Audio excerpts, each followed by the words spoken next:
નમસ્તે વિદ્યાર્થી મિત્રો, ધોરણ 11 ગણિત પ્રકરણ 3 ત્રિકોણમિતીય વિધેયો ભાગ નંબર 13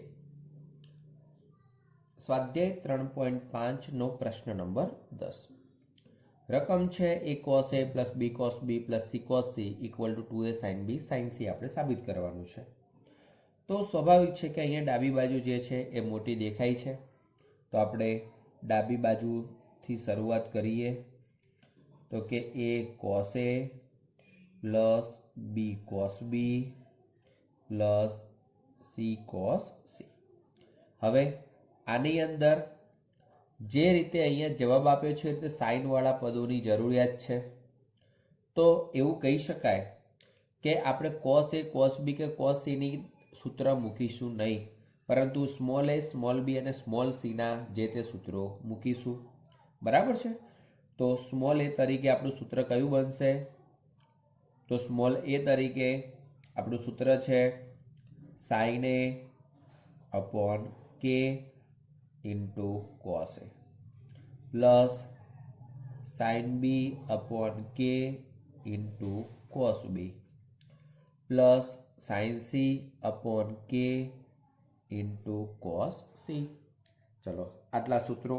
હવે મિત્રો અંશની અંદર તમે વિચારો તો sin a into cos a છે।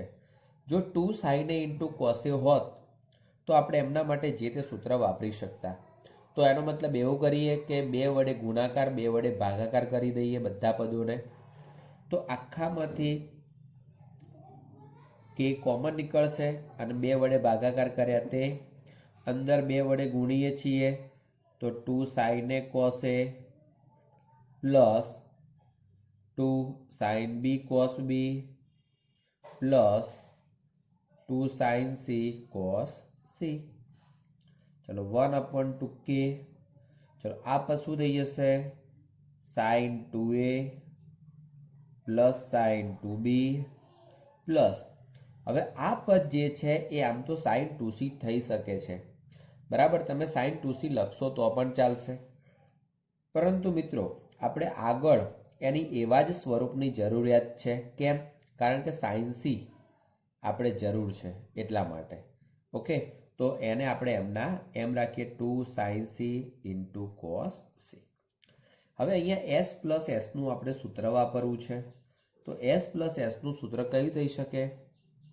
2sc, તો કે 2 sin, ચલો સરવાળો ભાગ્યા 2 એટલે a plus b into cos बाद बाकी भाग्या 2 એટલે a minus b plus 2 sin c into cos c। હવે તમે જુઓ આપણે આગળ પણ સમજેલા છીએ, અહીંયા ફરીથી વાત કરું છું કે a minus b છે તો એને તો આપણે કોઈમાં ફેરવી શકવાના નથી। ચલો આને ફેરવી શકીશું તો a plus b ની જગ્યાએ શું લખી શકાય? pi minus c લખાય। તો અહીંયા આપણને sin c મળે, તો અહીંયા sin c ને એમના એમ રાખીશું। જ્યારે આ cos ની અંદર જે c છે એને આપણે a અને b માં ફેરવવા છે, તો આપણે આ પદ અને આ પદ એ બંનેમાં આપણે રૂપાંતરણ કરીએ।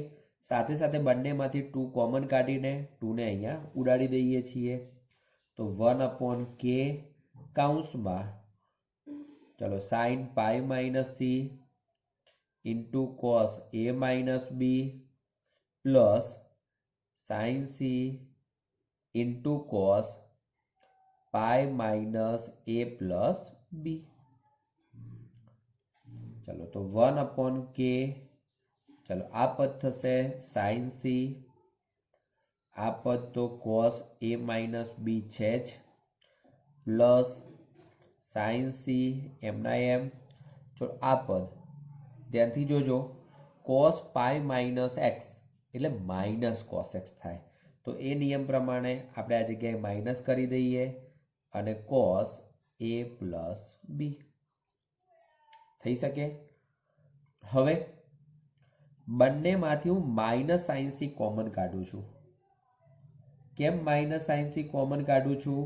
કે જેથી કરીને અંદરનું જે પદ છે એમાં cos a plus b અને minus cos a minus b આપણને મળે। એટલે આ પદ પહેલું રહેશે માઇનસ આ પદ પછી રહેશે। ચલો હવે c માઇનસ c એટલે શું થાય? તો c માઇનસ c એટલે થશે -2ss। તો -2 સાઈન બંનેનો સરવાળો ભાગ્યા 2। તો ચલો આમનો સરવાળો કરીએ તો 2a/2। ચલો લખી દઈએ a + b + a - b/2 into sine a + b। ચલો બાદ બાકી કરવો છે તો ચિહ્ન બદલી દઈએ -a + b/2 તો માઇનસ સાइन c/k। ચલો આ માઇનસ છે એ માઇનસ અને આ માઇનસ પ્લસ કરી દઈએ આપણે, એટલે માઇનસને દૂર કરી દઈએ। આ પદ જોઈએ તો શું થઈ શકશે? sin 2a/2 એટલે sin a into sin 2b/2 એટલે sin b। તો પહેલું પદ sin a/k into sin b into sin c। હવે sin a/k એટલે સ્મોલ a થઈ શકે, તો small a into sin b અને ઇન્ટુ sin c। તો આ પ્રમાણે આપણને જે તે પદ અહીંયા મળે છે। હવે મિત્રો અહીંયા 2a છે તો આપણે ક્યાંક 2 ની મિસ્ટેક થઈ છે, તો આ પદ ઓકે છે, અહીંયાથી આ પદ પણ ઓકે છે। તો જુઓ અહીંયા જે 2 છે એ 2 ને આપણે બહાર લખવાના બાકી રહી ગયા છે, તો એ આ જગ્યાએ 2 લખી દઈએ છીએ, આ જગ્યાએ 2 લખી દઈએ છીએ અને આ જગ્યાએ 2 લખી દઈએ છીએ। આ રે 2 બહાર આવશે એટલે આ રીતે છેલ્લા ત્રણ પદમાં 2 2 2 દેખાશે। તો આ આપણા માટે શું થઈ ગયું? જમણી બાજુ। ઓકે, એટલે આપણે આ બાજુ નજર કરીને કામ કરવું પડે। મિત્રો જેવી રીતે પ્રથમ બંનેમાં sin 2a sin 2b કર્યા છે ને એમના માટે આપણે સૂત્ર વાપર્યું છે, એના જગ્યાએ તમે આ પદને એમનું એમ રાખી શકો છો। અહીંયા sin 2b અને અહીંયા sin 2c, તો s + s તમે ત્યાં પણ કરી શકો છો, બરાબર છે। તો એ પ્રમાણે તમને શું સીધું કોમન નીકળશે? sin એ તમને સીધા કોમન નીકળે, તો એ પ્રમાણે પણ આપણું કામ થઈ શકે એમ છે। ચલો હવે એના પછી મિત્રો પ્રશ્ન નંબર 11 એ તમને હોમવર્ક આપું છું, કારણ પ્રશ્ન નંબર 11 માં જે ડાબી બાજુ છે એમાં cos a cos b અને cos c છે, તો ત્યાં સીધું જ cosનું સૂત્ર મૂકી દેજો અને સાબિતી આપશો, એટલે સોરી થોડુંક સાદુરૂપ આપશો એટલે તમને સીધી જ જમણી બાજુ મળી જશે। તો પ્રશ્ન નંબર 11 આપણે હોમવર્ક રાખીએ છીએ। ચલો હવે એના પછી પ્રશ્ન નંબર 12। 12 ની રકમ છે b² - c² into cot a, c² - a² into cot b plus a² - b² into cot c = 0। તો જુઓ હવે અહીંયા આપણી પાસે ટોટલ 3 પદો છે, બરાબર। ત્રણેય પદો અલગ અલગ પ્રકારના છે। તો આવું એક ઉદાહરણ આપણે શીખી ગયા હતા કે કોઈ એક પદ માટે સાબિતી આપવાની છે અને બીજા પદને આધારે આપણે ડાયરેક્ટ જવાબ લખી દેવાનો છે। તો ચલો આપણે પહેલા પદ માટે સાબિતી આપીએ b² - c² into cot a। ચલો હવે કોની જગ્યાએ આપણે કિંમત મૂકીએ? તો જો cot a તરીકે તો તમે કોઈ સૂત્ર ખાસ મૂકી શકવાના નથી, તો આપણે શું કરીએ? b અને c ની જગ્યાએ એ રીતે સૂત્ર વાપરીએ। તો b અને c ની જગ્યાએ જે તે આપણે સૂત્ર મૂકવું છે તો શું થઈ શકે? તો b ની જગ્યાએ શું લખાય? sin² b/k² minus sin² c/k² into cot a। ચલો બંનેમાંથી k² કોમન નીકળી જશે, તો કૌંસમાં શું વધશે? sin² b minus sin² c into cot a। હવે sin² b minus sin² c, તો એની માટે આપણી પાસે સૂત્ર છે, કયું સૂત્ર છે? કે sin b + c into sin બી માઇનસ સી. ચલો કોટ એટલે આપણે કોસ અપોન સાઇન લખી દઈએ છીએ, તો કોસ એ અપોન સાઇન એ. હવે ધ્યાનથી જોજો, અહીંયા આ બી પ્લસ સી છે એને આપણે એમાં રૂપાંતરણ કરીએ તો પાઈ માઇનસ એ થાય. સાઇન પાઈ માઇનસ એ એટલે સાઇન એ, અને આ પદ ઉડી શકે છે. તો આ પદ બી માઇનસ સી વાળું છે, હવે આ એ વાળું છે, તો એને આપણે બી પ્લસ સીમાં ફેરવી દઈએ. તો એક આ પદને અને એક આ પદને, એ બંનેને આપણે રૂપાંતરણ કરવું પડશે. તો ચલો એ બંનેને આપણે રૂપાંતરણ કરીએ. તો 1/k² sine pi minus A into sine B minus C, ચલો into cos pi minus B plus C upon sine A. Okay, ચલો હવે આપણે શું કામ કરીશું, તો કે એ પ્રમાણે જે તે પદ લખવાનો પ્રયત્ન કરીએ. તો કે 1/k², ચલો સાઇન પાઈ માઇનસ એ એટલે થશે sine A into sine B minus C, ચલો cos pi minus B plus C એટલે એ થશે minus cos B plus C, જે આપણે આગળના દાખલામાં પણ શીખ્યા, અને છેદમાં તો સાઇન એ છે. ચલો સાઇન એ ઉડી જશે. આ માઇનસને આપણે આગળ લઈ લઈએ, -1/k², ચલો cos B plus C into sine B minus C. Clear? ચલો હવે અહીંયા આપણે સૂત્ર વાપરવું છે 2CS નું, તો ત્યાં 2 હોવા જોઈએ. તો મિત્રો આ જ પદની અંદર આપણે 2 વડે ગુણાકાર કરી દઈએ, 2 વડે ભાગાકાર કરી દઈએ.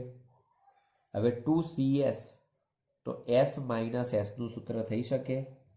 તો કે -1/2k², S માઇનસ S પ્રમાણે સાઇન બંનેનો ફક્ત સરવાળો, તો 2b માઇનસ બંનેની બાદબાકી, તો કે સાઇન 2c.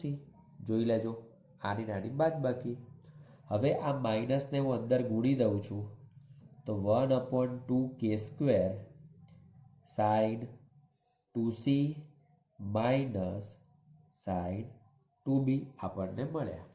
હવે અહીંયા જે પદ મળ્યું છે b² માઇનસ c² કોટ એ તરીકે, આ રીતનું આપણને પદ મળ્યું. ચલો એ જ રીતે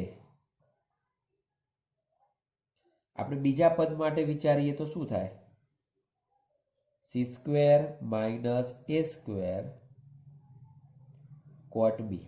તો હવે વિચારો, જે પ્રથમ પદની સાબિતી આપી એમાં b² માઇનસ c² હતા, તો બી વાળું પદ પાછળ આવી ગયું, સી વાળું પદ આગળ આવી ગયું. તો અહીંયા પણ એવું જ આપણે કાઉન્સ લખવું હોય તો શું થઈ શકે, તો એ વાળું પદ જે પાછળ છે આગળ આવી જશે, એટલે કે સાઇન 2a અને માઇનસ સાઇન 2c. ચલો આગળ તો શું આવશે, એ તો અચળ જ છે, 1/2k². ચલો તથા એનું જે ત્રીજું પદ છે એ ત્રીજું પદ જોઈ લઈએ, a² માઇનસ b² કોટ સી બરાબર 1/2k², બી પાછળ છે તો સાઇન 2b, એ આગળ છે તો સાઇન 2a. ચલો 3 પદો મળ્યા. હવે આનો ઉપયોગ કરીને આપણે ડાબી બાજુ લખવાની છે. તો માટે ડાબી બાજુ બરાબર b² માઇનસ c² કોટ એ પ્લસ c² માઇનસ a² કોટ બી પ્લસ a² માઇનસ b² કોટ સી. ચલો આપણે કિંમત મૂકી દઈએ, 1/2k² કાઉન્સમાં sign 2c minus sign 2b, ચલો 1/2k²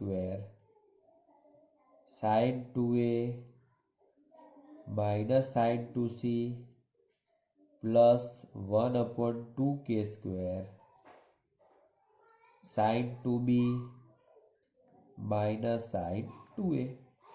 ચલો બધામાંથી 1/2k² કોમન લઈ લઈએ, તો 1/2k² આપણે કોમન લીધા તો પદ થશે sin 2c minus sin 2b plus sin 2a minus sin 2c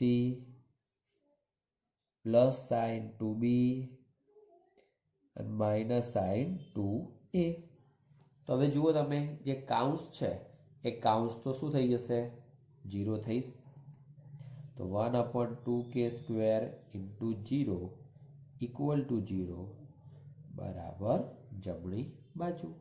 તો આ પ્રમાણે આપણને એનો જવાબ મળશે, એટલે કે ડાબી બાજુ ઉપરથી જમણી બાજુ આપણે મેળવી શકીએ. ચલો હવે એ જ રીતે પ્રશ્ન નંબર 13 છે. તો પ્રશ્ન નંબર 13માં હું ફક્ત એક પદની સાબિતી આપું છું, બાકીનું ડાબી બાજુ ઉપરથી જમણી બાજુ મેળવવાનું, બીજા બે પદના જવાબો લખવાનું કામ તમારે જાતે કરવાનું થશે. તો પ્રશ્ન નંબર 13 એમાં ફક્ત ને ફક્ત પહેલા પદની સાબિતીનું કામ કરીએ છીએ. b² minus c² upon a² into sin 2a. ચલો ધ્યાનથી, આપણી પાસે કોના સૂત્રો છે b² c² a² માટે? તો આપણે શું લખીએ sin² b upon k² minus sin² c upon k² sin² a upon k² into, ચલો sin 2a છે એટલે 2 sin a into cos a. હવે k² આપણે દૂર કરી દઈએ તો sin² b minus sin² c upon sin² a into 2 sin a into cos a. ચાલો હવે અંશ અને છેદમાંથી એક વખત sin a દૂર થશે. અહીંયા અંશમાં આપણે સૂત્ર લખીએ તો કયું થશે sin b plus c into sin b minus c. ચલો into 2 cos a upon sin a. હવે યાદ કરો, આને તો ફેરવી શકાશે નહીં, તો શું કરવું પડે? આને આપણે ફેરવવાનો પ્રયત્ન કરીએ તો b પ્લસ c ની જગ્યાએ પાઈ માઇનસ a લખીએ તો sin a મળશે. આ બંને ઉડી જવાના, તો એક આને ફેરવવા પડશે. ચલો હવે અહીંયા આ b માઇનસ c છે, એનું આની સાથે 2cs કે એવું કંઈ પણ સૂત્ર વાપરવું હોય તો એને b અને c માં ફેરવવા પડે. તો આપણે આને પણ ફેરવવા પડશે. તો આ બે પદને આપણે ફેરવવાના છે. ચલો એ બંને પદને ફેરવીએ તો શું થશે? sin pi minus a into sin b minus c into 2 cos pi minus b plus c છેદમાં sin a. હવે જે પણ પદ છે એના આધારે તમે વિચારો કે આપણે કયું પદ લખી શકીએ. તો એને હું અહીંયા લખી દઉં છું, બરાબર? તો ચલો પહેલું જે પદ છે એને આધારે શું લખાય? sin a લખાય. ચલો બીજું પદ છે એ એમનું એમ, એટલે કે sin b માઇનસ c. અહીંયા 2 છે તો 2. ચલો cos પાઈ માઇનસ x એટલે minus cos b plus c છેદમાં sin a. ચલો sin એ હવે ઉડી જશે, બરાબર? તો શું વધ્યું? -2 cos b plus c into sin b minus c. તો -2cs સૂત્ર વાપરવાનું છે એટલે s માઇનસ s થાય. તો પહેલા s માં બંનેનો સરવાળો sin 2b, બીજા s માં બંનેની બાદબાકી sin 2c. તો માઇનસને અંદર ગુણી દઈએ છીએ તો sin 2c minus sin 2b મળે. હવે વિચારી લો કે આપણે પદ આવું લીધું છે એના ઉપરથી આપણને આ રીતનું પદ મળે છે. ક્લિયર? તો આ પદ માટે આવું મળે તો એને અનુરૂપ બીજા માટે કેવું મળશે અને ત્રીજા માટે કેવું મળશે એ તમે વિચારી શકો છો. અને પછી ડાબી બાજુમાં ત્રણેય પદોની જે જવાબ આવ્યા છે એ લખશો એટલે તમને જમણી બાજુ સીધી જ મળી જશે. ક્લિયર? તો આપણે એ રીતે વિચારી શકીએ છીએ. હવે એના પછી આપણે નેક્સ્ટ પ્રશ્નનો અભ્યાસ કરીએ. તો નેક્સ્ટ જે પ્રશ્ન છે એ પ્રશ્ન કયો થવાનો છે? પ્રશ્ન નંબર 14. હવે પ્રશ્ન નંબર 14 ની મિત્રો આપણે રકમ સમજવાનો પ્રયત્ન કરીએ. તો પ્રશ્ન નંબર 14 ની રકમ કઈ છે? તો તમે રકમને બરાબર સમજજો, સાથે સાથે તો જ તમને આ વસ્તુ ક્લિયર થશે. તો જુઓ, એક ટેકરી પર શિરોલંબ દિશામાં એક વૃક્ષ ઊભું છે. તો સૌથી પહેલા તો આપણે આની આકૃતિ દોરવાનો પ્રયત્ન કરીએ. તો આ એક ટેકરી છે, બરાબર? આટલેથી આટલી ટેકરી છે.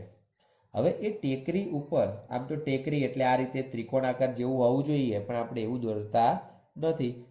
ચલો, એની ઉપર એક વૃક્ષ ઊભું છે. તો આ જગ્યાએ આપણે એક વૃક્ષ વિચારી લઈએ છીએ. અહીંયા વૃક્ષ લખી દઉં, અહીંયા ટેકરી લખી દઉં. ઓકે, ચલો હવે આગળ રકમ જોઈએ. તે ક્ષિતિજ સાથે 15 અંશનો ખૂણો બનાવે છે. કોણ 15 અંશનો ખૂણો બનાવે છે? તે એટલે કે ટેકરી, બરાબર. ક્ષિતિજ સાથે કેટલાનો ખૂણો બનાવે છે? 15 અંશનો. તો આનો મતલબ એવો કહેવાય કે અહીંયા જમીન પર કોઈ એક બિંદુ છે જે આની સાથે 15 અંશનો ખૂણો બનાવે છે. ટેકરી પરના વૃક્ષના તળિયેથી, વૃક્ષનું તળિયું એટલે આ 35 મીટર નીચે આવેલા મેદાનના એક બિંદુએથી, સમજો, અહીંથી 35 મીટર નીચે આવેલું મેદાનનું બિંદુ, એનો મતલબ કે આ જે અંતર છે એ કેટલું અંતર થયું? 35 મીટર. મેદાનના એક બિંદુએથી જોતા વૃક્ષની ટોચનો ઉચ્છેદ કોણ 60 માલુમ પડે છે. તો એનો મતલબ અહીંથી આપણે ઉચ્છેદ કોણ વિચારવાનો છે. એ ઉચ્છેદ કોણ કેટલાનો થાય છે? આખો ખૂણો 60નો થાય છે, બરાબર. આ તો 15 હતું જ, આખો ખૂણો 60નો થયો છે. તો વૃક્ષની ઊંચાઈ શોધવાની છે, એટલે કે આ વૃક્ષની ઊંચાઈ આપણે શોધવાની છે. તો સૌથી પહેલા અહીંયા આપણે વૃક્ષની ઊંચાઈ PQ લઈ લઈએ. ચલો, ટેકરી PR વિચારી લઈએ, અને આ જે મેદાન પરનું બિંદુ છે એને આપણે A તરીકે ઓળખી શકીએ. તો હવે આપણે જે અહીંયા પદો આપ્યા છે એ પદો ઉપરથી તમને એટલી ખબર પડવી જોઈએ કે તમને શું આપ્યું છે અને શું શોધવાનું છે. ક્લિયર? તો જે આપ્યું છે એનો પહેલા આપણે ઉલ્લેખ કરી દઈએ અને આપણે એ પ્રમાણે શોધવાનો પ્રયત્ન કરીએ. તો સૌથી પહેલા રેખાખંડ PQ એક વૃક્ષ, રેખાખંડ PR એક ટેકરી છે. હવે આકૃતિ પરથી જે માપ આપ્યા છે આપણે લખી દઈએ. તો આકૃતિ પરથી ચલો, કયો કયો ખૂણો આપ્યો છે? ખૂણો QAR આપ્યો છે, 60 છે. ચલો, PAR આપ્યો છે, 15 છે. અને સાથે સાથે આ માપ આપ્યું છે, તથા AP બરાબર 35 મીટર છે. હવે મિત્રો આપણે આટલું ત્રિકોણનો ઉપયોગ કરીને આપણે આ વૃક્ષની ઊંચાઈ શોધવાની કીધી છે. તો વૃક્ષની ઊંચાઈ શોધવા માટે આખો ખૂણો 60 છે, એમાં નીચેનો ખૂણો 15 છે. તો ઉપરનો ખૂણો કેટલાનો બની શકે? 45નો ખૂણો બની શકે. તો આપણે એનો ઉલ્લેખ કરી દઈએ કે માપ ખૂણો QAP બરાબર 60 માઇનસ 15 બરાબર 45 અંશ. તો હવે જુઓ, આ ખૂણો આપણને 45 નો મળ્યો છે. ઓકે, સાથે સાથે આટલેથી આટલો આખો ત્રિકોણ વિચારીએ આપણે, તો એ ત્રિકોણમાં આ આખો ખૂણો 60 છે, કાટખૂણે ટેકરી છે, તો ઉપરનો ખૂણો કેટલાનો બની શકે? 30 નો બની શકે. તો એનો ઉલ્લેખ કરીએ. ત્રિકોણ ARQ માટે ખૂણો QAR બરાબર 60, ખૂણો R આ એકલો ખૂણો બરાબર 90, તો ખૂણો AQR બરાબર 30 થાય. હવે ખૂણો AQR લખો કે ખૂણો AQP લખો, બંને કેટલા થશે? 30. તો AQP બરાબર 30 થાય. અહીંયા લખી દઈએ એટલે કે. ઓકે, હવે મિત્રો આપણે આ ઉપરના ત્રિકોણની જ ફક્ત જરૂરિયાત છે. ત્રિકોણ APQ માટે, હવે APQ માટે આપણે સાઇન સૂત્રનો ઉપયોગ કરવો છે. કેમ? તો જુઓ, આ ખૂણો અને આ ખૂણો તમારી પાસે છે, આ ખૂણાની સામેની બાજુ તમારી પાસે છે, આ ખૂણાની સામેની બાજુ શોધવી છે. તો આપણું જે સૂત્ર છે એ પ્રમાણે તો શું લખી શકાય? સાઇન ખૂણો PAQ અથવા QAP. ચલો, તો આની નીચે કોણ આવશે? વૃક્ષ, એનો મતલબ કે PQ. ચલો, સાઇન ખૂણો, હવે આ લખવો છે મારે, તો AQP. તો એની સામેની બાજુ, સોરી, આ ખૂણાની સામેની બાજુ કઈ? AP. ચલો, હવે QAP નું મૂલ્ય કેટલું છે? 45. PQ શોધવાના છે. ચલો, AQP કેટલા છે? તો એ 30, સોરી, sin 30, અને AP નું મૂલ્ય 35 આપ્યું છે. ચલો, બધાની કિંમતો મૂકી દઈએ. sin 45 એટલે ચલો, અથવા એવું કરીએ, PQ ને કરતા બનાવી દઈએ. તો sin 45 ગુણ્યા 35 ભાગ્યા sin 30 બરાબર PQ.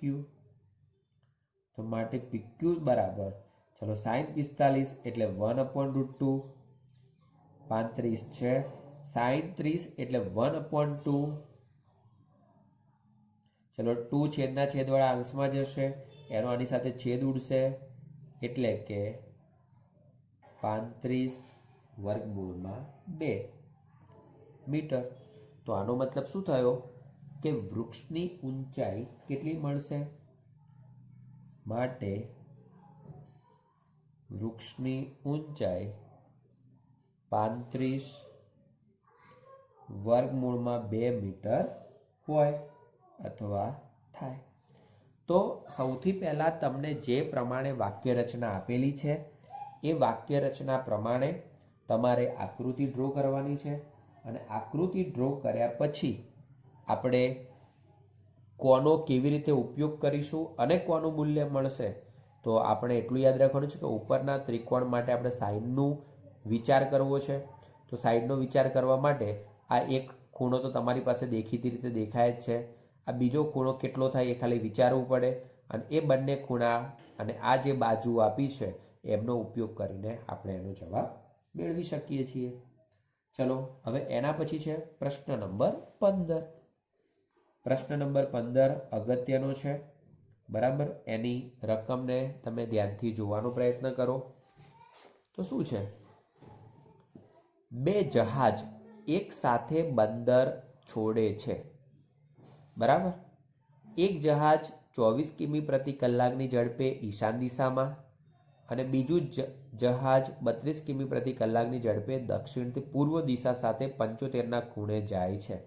તો મિત્રો, સૌથી પહેલા તો 4 દિશાઓ અને 4 દિશાઓની વચ્ચે એમના ખૂણાઓની આપણને ખબર હોવી જોઈએ. તો આકૃતિ એ પ્રમાણે હું દોરવાનો પ્રયત્ન કરું છું. તો અહીંયા આપણે એ રીતે વિચારીએ, આપણા માટે ઉત્તર દિશા છે, આ દક્ષિણ છે, આ પૂર્વ છે, અને આ પશ્ચિમ દિશા છે. હવે આ ઈશાન ખૂણો કહેવાય. ઈશાન ખૂણો એટલે બંનેના બરાબર સેન્ટરનો ખૂણો, બરાબર? તો એ ખૂણો અહીંથી 45નો બનાવશે. આ ઈશાન દિશા થઈ. હવે ઈશાન દિશામાં એક જહાજ જઈ રહ્યું છે, બરાબર? ઈશાન દિશામાં એક જહાજ જઈ રહ્યું છે. ચલો, એમની સ્પીડ આપી છે, એમનું અંતર નથી આપ્યું. કેટલી સ્પીડ છે? 24 કિમી પ્રતિ કલાકની. ચલો, એ તો વાંધો નહીં, આપણે પછી લખી દઈએ. બીજું જે જહાજ છે દક્ષિણથી પૂર્વ દિશા સાથે 75ના ખૂણે જાય છે. મિત્રો, દક્ષિણથી પૂર્વમાં 75નો ખૂણો આપણે વિચારવો પડે. તો એ આ ખૂણો ધારો કે 75નો આપણે વિચારીએ છીએ, તો પછી આ ખૂણો કેટલાનો બને? 15નો બનવાનો છે, કારણ કે આટલો આખો ખૂણો તો 90નો છે. તો આ 75 છે, તો આ 15 કહેવાય. તો બીજું જહાજ સમજી લો કે આટલે જઈ રહ્યું છે. ઓકે, હવે શું કીધું છે? 75ના ખૂણે જાય છે. 3 કલાક પછી બંને જહાજ વચ્ચેનું અંતર શોધવાનું છે. સમજો કે 3 કલાક થઈ ગયા છે અને 3 કલાક પછી એમની બંને વચ્ચેનું આપણે આ અંતર શોધવાનું છે. તો પહેલા તો આપણે એવું દર્શાવી દઈએ કે આ આપણા માટે O છે, એક જહાજનું સ્થાન P, બીજા જહાજનું સ્થાન Q દર્શાવે છે, બરાબર? O, P અને Q. ચલો, 3 કલાક દરમિયાન આ જે P જહાજ છે એને કાપેલું અંતર કેટલું થાય એનો આપણે ઉલ્લેખ કરવો પડે. તો 24 ગુણ્યા 3 એટલે 72 થશે. ચલો, એવી રીતે 3 કલાકની અંદર આ જહાજે કાપેલું અંતર કેટલું થાય? તો 3 ગુણ્યા 32 એટલે કે 96 કિલોમીટર થઈ શકે. અને આ બંને જહાજો વચ્ચેનો ખૂણો કેટલો થાય એ પણ આપણને ખબર છે. ઓકે, તો હવે એ પ્રમાણે આપણે ઉલ્લેખ કરીએ અને આપણે એના વિશે લખીએ. તો પહેલા તો P અને Q શું દર્શાવે છે એ લખી દઈએ. તો ધારો કે 3 કલાક પછી બંને જહાજની સ્થિતિ P અને Q છે. ચલો, હવે P વાળું જે જહાજ છે એની ઝડપ કેટલી છે? તો P સ્થાને રહેલ જહાજની ઝડપ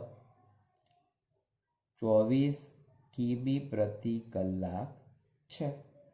ઓકે, ચાલો, 24 કિમી પ્રતિ કલાક એની ઝડપ હોય તો 3 કલાકમાં કાપેલું અંતર, તો માટે ડાયરેક્ટ OP બરાબર 3 ગુણ્યા 24 બરાબર 72 કિમી.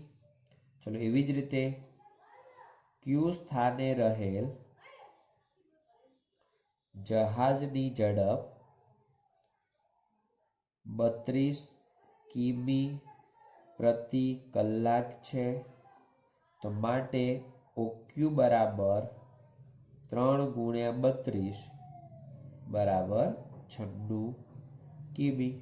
ચલો, એમની વચ્ચેનો ખૂણો આપણે લખવો હોય તો માપ ખૂણો POQ કેટલો થાય?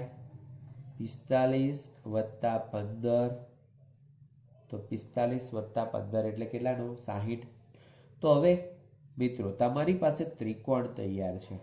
ત્રિકોણમાં તમને ખૂણો આપેલો છે અને ખૂણાની બે પાસેની બાજુ આપી છે અને તમારે સામેની બાજુ શોધવાની છે.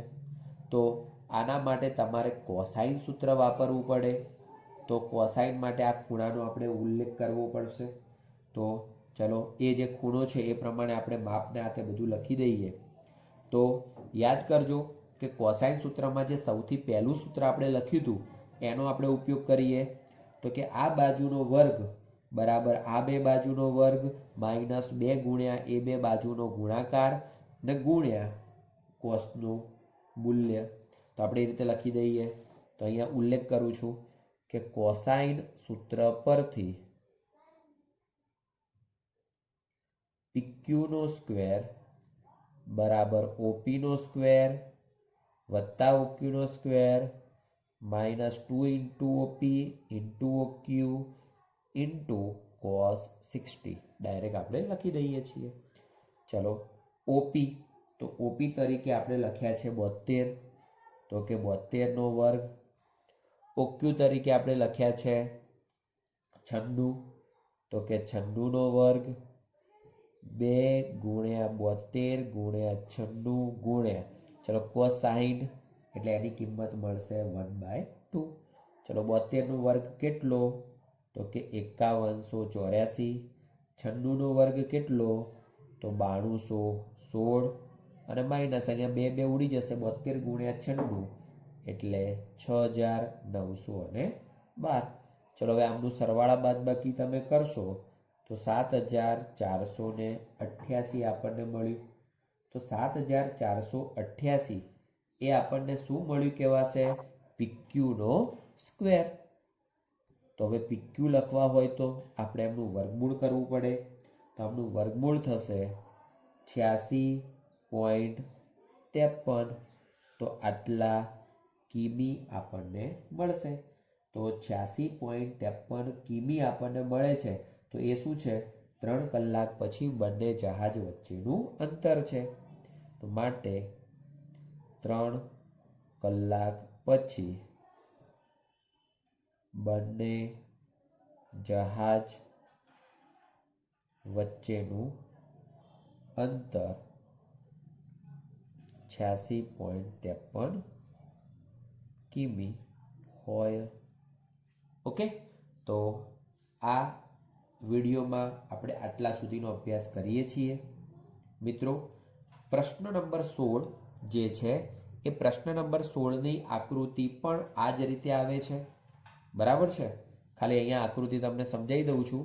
16ની આકૃતિ રકમ તમે જોશો તો ખબર પડશે કે એક નદી છે અને નદીના એક કિનારા ઉપર 2 વૃક્ષ ઊભા છે અને નદીના કોઈ એક બિંદુએથી 2 વૃક્ષ વચ્ચેનો ખૂણો 45 થાય છે. બરાબર? આનું અંતર 250 મીટર આપ્યું છે, આનું અંતર 300 મીટર આપ્યું છે. તો હવે આ 2 વૃક્ષ વચ્ચેનું અંતર શોધવાનું છે. તો તમે કોસાઇન સૂત્ર વાપરીને તમે જે તે જવાબ શોધી શકો છો. તો આશા રાખું છું કે 16મો પ્રશ્ન તમે જાતે લખી શકશો. ઓકે, હવે આપણે આગળના જે 2 ઉદાહરણ બાકી છે એનો અભ્યાસ આપણે નેક્સ્ટ વિડીયોમાં કરીશું. Thank you. જય હિન્દ, જય ભારત.